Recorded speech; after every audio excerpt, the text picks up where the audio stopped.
What I would like to talk about is a new module of ours, which is part of our hosting tenants repository. And it's about managing email quotas, which is useful if you have like a SaaS provider, like we have .nest, and you would like to restrict the number of emails sent out per month per tenant, and only if the tenant uses your SMTP provider. So of course you don't want to restrict those tenants that they are using their own SMTP provider. And for that, we created this module. You can, of course, set the quota from the app settings or environmental variable. And let's see what it does. So I created a test tenant for this and also created 3 workflows that will send out emails. For this tenant, I set the limit to 100, which you also can see in the email settings admin page, that you sent out 0 emails from the total of 100 this month. And this will happen only if you are using the predefined SMTP provider. For this case, we are using, of course, the local one. And what happens if we reach 80%?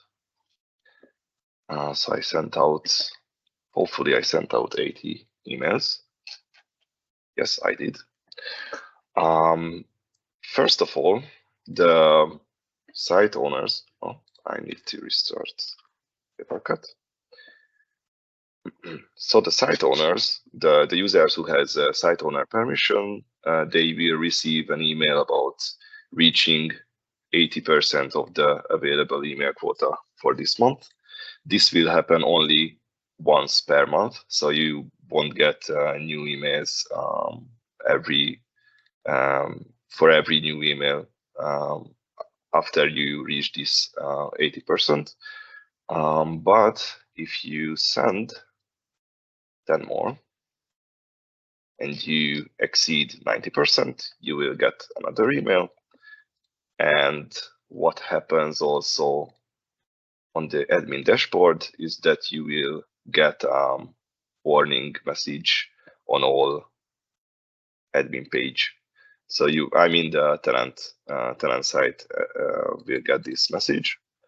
And if you exceed the total number of emails that you can send out per month, you will see this error message and you won't be able to send out more emails. So you sent out 100 emails and you will also get an error message, an error email about this one. I think that's it pretty much. It's a really straightforward module. Do you have any questions?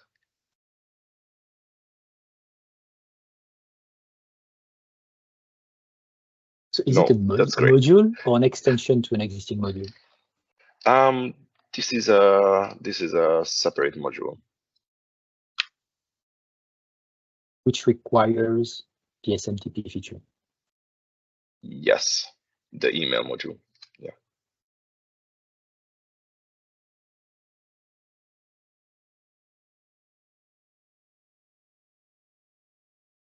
It makes me think about something. So as the web app maintainer, how do I know how many emails were sent by an app? It's a trick question. I don't expect you to answer the question. Yeah, you can always check the database, but of course that's not pretty straightforward. You can always check the tenant document table, where you will see how many emails were sent out. If exactly. We have your module. Sorry? If we have your module. No, actually, we are restricting this module to be turned on always on all our tenants. So you can also use our I'm not talking about if someone in .NET has your module. I'm talking if anyone in the world uses your module, they can see how many emails are sent. That's what I'm saying. So only if the module is enabled that you can. So and why I'm talking about it is that, don't you think that, and when I say you, I don't say you, Christian. Yeah, of course. Don't you think that that it would be interesting to be able to see how many emails were sent, failed, whatever, pertinent, not pertinent, to be able to track that. And why I'm talking about it is that because now in .NET 8 there is a matrix, counters. It's called matrix, but the class is counter feature that can be implemented to track all these stats. It's like logging, it's like tracing, but it's called matrix. It's a different way of seeing things. It's replacing .NET counters. It's a better .NET counter. And this way we could also integrate the counting in the email module. So we can have, and this way in .NET, you could then say, okay, we want to track how many emails are sent pertinent, okay? Even without your new module, which will limit it, it's different, just to be able to track it. Yeah. And it will be added to the logs as a structured log. And you could have alerts or in your telemetry settings or create charts out of it. And that would be interesting. And that's good for emails, and that's good for anything else, like content items creation, workflow runs, I don't know what, anything that we can count or measure, we could add metrics. And these are cheap because they are only incurring CPU and counting and logs and everything if someone is listening to one of these counters. That's how it has been designed. So maybe that's something to look into. I assume some of you have seen the project called Aspire that was showed last week or 2 weeks ago. Oh, I didn't see that.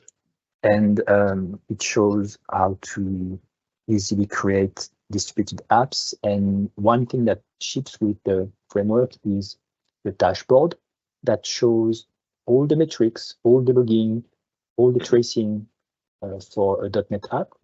And just to show that when some library, like a module, implements those metrics, then you can have dashboard that shows all these metrics automatically from an app. We just need to have libraries that implement those metrics. So maybe something to look into. Sure. All right. Okay. Thank you, Christian. Yeah, thank you. One thing to add there, just for our use case, why we didn't need any kind of metrics like this. By the way, very cool idea. I will open an issue about it. But why we didn't need such overarching metrics like how many emails have all the tenants sent, because dues and delivery success rates and pretty much everything else when it comes to statistics for emails is tracked by the SMTP provider. Yeah, so I was just taking this an example because it made me think about it. And yeah. And if we had that, we could even have modules that would use those metrics to render them in the dashboard or some custom. That would be super useful. I'm sure. Yeah. I hope Lombiq will look at that, because that will be super useful to be able to track anything that's happening in Orchard from metrics and then create dashboard widgets that show these metrics. That would be great. Cool.